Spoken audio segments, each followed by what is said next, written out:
Hey guys, so today I'm going to be going over the secrets of the rich. These are going to be the lessons that I learned from Richest Man in Babylon.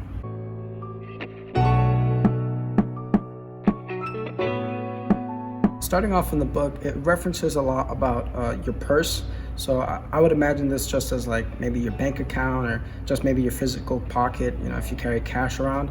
First lesson would be to allow your purse to fatten. So the idea is once you have a job or something like that where you can make some sort of a income, a flow of money into your purse or maybe your bank account or your pocket, you are actually allowed to save and create wealth for yourself. That's really the only obstacle when it comes to becoming wealthy. Are you able to work? It mentions how everybody has, families to feed, or even, at least one mouth to feed, right? You have to be able to feed yourself, clothe yourself. People have all these different jobs that pay all these different wages or salaries or whatever, but yet somehow, and again, I reference purse, it could be, your physical pocket, your debit card or bank account, whatever. So the main character talks about how no matter what different incomes we're able to make or different wages we have, we all end up with a very thin purse. So that's simply showing that no matter where we come from, the reason poor people aren't able to create wealth is because we don't know how to, we don't allow ourselves to really save the wealth that we make in. We always find a reason to either purchase more than we need. It is pretty much the gist of the idea. He does talk about how sometimes you have to give up things from that you might want now in order to obtain your long-term goal of wealth, right? Because right now you directly have to trade your time for money, right? But in the future, the idea with creating wealth is that that wealth goes and makes money for you. So no matter what you do, whether you decide to go travel, work, or just stay at home, you're still having that money work for you. So you still have an income coming in. The way you want to allow your purse to begin fattening is by, he advises you should save 10% of your wealth. So, if you make $100 every week, right? Go ahead, take $10 and I would recommend maybe putting in an envelope, but just the idea is you take that 100, split it up into tens, take 10% of that, so that's a $10 bill, and just put it away. Don't even look at it, don't touch it, don't do anything with it, right? And so over time, let's say you save a year's worth of that, right? So now 52 weeks in a year, you have $520 saved up, all right? And the idea is in a 10-year time span, now you have a year's salary and you didn't even have to do much. All you have to do is save 10%. And also, you usually don't notice if you've saved just 10%, I know it seems like a small amount, but over time, it continued to grow. And nonetheless, because it's such a small amount, you tend to not notice it gone from your bank account, right? So when you go to do your normal purchases that you would do throughout your everyday life, you don't really notice it gone from your account because it's really just 10%. But again, over time, it starts to add up. And he uses example of in 10 years, you now have 1 year's worth of income, right? So that gives you 1 year of freedom to either take a year off or you could further invest. So the next lesson I learned is to really try and control your expenditures or your expenses. All right. So as I mentioned earlier, because one's able to work, we're able to begin creating our wealth. But if we end up wanting, let's say, I don't know, for me, I know a big thing would be like buying food. If I were to go ahead and decide to buy $20 of food every single day, then that's money that I'm taking away from my real long-term wealth. If your goal really isn't to build wealth, then by all means, go ahead and spend your money, right? But if your goal is really to build wealth for yourself, you have to be willing to give up that short-term want of food or maybe jewelry or clothing in order to obtain that long-term goal of obtaining that wealth, all right? So you really want to minimize your expenses as much as possible. An example the main character uses is there's a limit to almost everything we have, a limit of our time, there's a limit of the distances we're allowed to travel in our lifetime, a limit, to the time in our lives. So that there should also be a limit to the amount of money we can spend, right? And we want to, in a sense, limit ourselves to, again, cut down on the short-term desires so we can achieve that long-term goal or desire of being wealthy. And one can also see this kind of as a budget. You can perhaps make a budget for yourself. And so the idea behind a budget is to allow one's wealth to further grow. So that over time, again, time is your friend when you're patiently just building, right? Over time, you'll be able to continue adding towards your wealth. So now, a third lesson I learned from the book would really be to allow your wealth to grow. All right, so I know, I know it might sound silly. Well, of course, that's obviously the idea, right? But you don't want to, because the idea is, if you have $100, right, and you go and you invest it, and it's making you money, it's brought you back, let's say $1, right? If you have that dollar, you don't want to, as they reference it as, I believe it's a kid. You don't want to use that kid that it produced and spend it. You want to allow your $100 to produce more money than that money to continue and produce more money and further on. So it starts to exponentially grow. See, so like at first, it'll start here, kind of chug along, but over time, it shoots up like a rocket. That's exponential.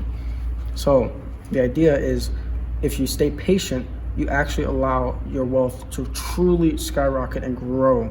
There was another character that went and spent the return on his investment that he got, but the rich man told him, you shouldn't spend your money that your investment brought back to you, because now you're not going to allow those kids to go and bring back more kids or more money in that sense. So I really enjoyed that idea of, you want to allow your investment to grow and let those, for, let's say you get $4 back, right? You want to allow each one of those dollars to then further grow. That, in a sense, you could think of it like a tree, right? You want to plant the seed. At first, you got to water, you might get a leaf, but you don't go and rip out the leaf, right? You want to water it some more and allow the plant to blossom and really grow, so it can be a strong, sturdy, big tree, with a big, thick trunk, and you're able to have fruit every single year from it. So fourth one, I enjoyed it. It's a bit simpler. It's simply guard your wealth, or make sure you keep an eye on where you spend your wealth. So for example, they mentioned how there was I forget the exact occupation that the character had, but it was like the character that was learning gave, I don't know, $100 or whatever to I think it was like a blacksmith, something like that, to go and get diamonds. But the blacksmith doesn't really study diamonds, right? The blacksmith studies, metals, stuff like that. But he went and gave his money to the blacksmith because the blacksmith told him that he was going to go to some other area where he heard about how he could get a discount on all these diamonds and jewelry, rubies and sapphires and all this stuff. So when he came back, he told him, he gave him the $100 worth, but in diamonds, so that he can go and try and sell it for a profit. But then when he tried to go and sell it, it turned out that it was just glass. It was just nice looking glass. And so that blacksmith just ripped him off. So I like that idea of, you always want to be conscious or thoughtful of where it is you're actually investing your money. You just kind of second guess, okay, is this really where I want to invest my money? Lesson number 5 that I took from the book, really allow your earnings to become or future earnings, right? So if I were to stop working right now, right, will those earnings still produce more money? Or if I were to, let's say, die tomorrow, would those earnings be able to bring further earnings for my family, right? Or for the people that'll continue on after me, right? You really want to also focus. Wealth is a long-term game. A lot of people try to see it as, I can take $100, invest it, and then go and become, a millionaire overnight. I mean, granted, some might just be lucky, right, and make it like that. But for the majority of people who become wealthy, it takes patience and time, right? But you really want to ensure the future income that you're able to make. So again, if you were to pass away, or even if you just, old age, you're not able to work physically anymore, you have that income that's still coming in, so it can take care of you, it can take care of the people around you. And hopefully by then, you're able to kind of pass that olive branch to the next person. And the last one for me, I definitely appreciated how he mentioned where if you can save more than 10% of your income without really stressing about it, right? Like, let's say, because, he puts in the book how, yes, there are people who have many different mouths to feed, right? If you have a family of 10, 15, right? It's a big family to feed. So just try and focus on 10%. But the idea is if you can save more than 10%, if you're single, or I don't know, if you're married and you're both partners make a large income and you guys can go ahead and afford to save more than 10%, then by all means, go ahead, save whatever is comfortable, right? 20%, 30%. If you really think you can save 50%, go save, put away 50%. Don't even look at it, right? Now, again, granted, if you need more money, additional money for food, for necessities, real necessities, then of course, don't go and try and save 50% and starve, then, cut back on the savings, like maybe 40, 30%.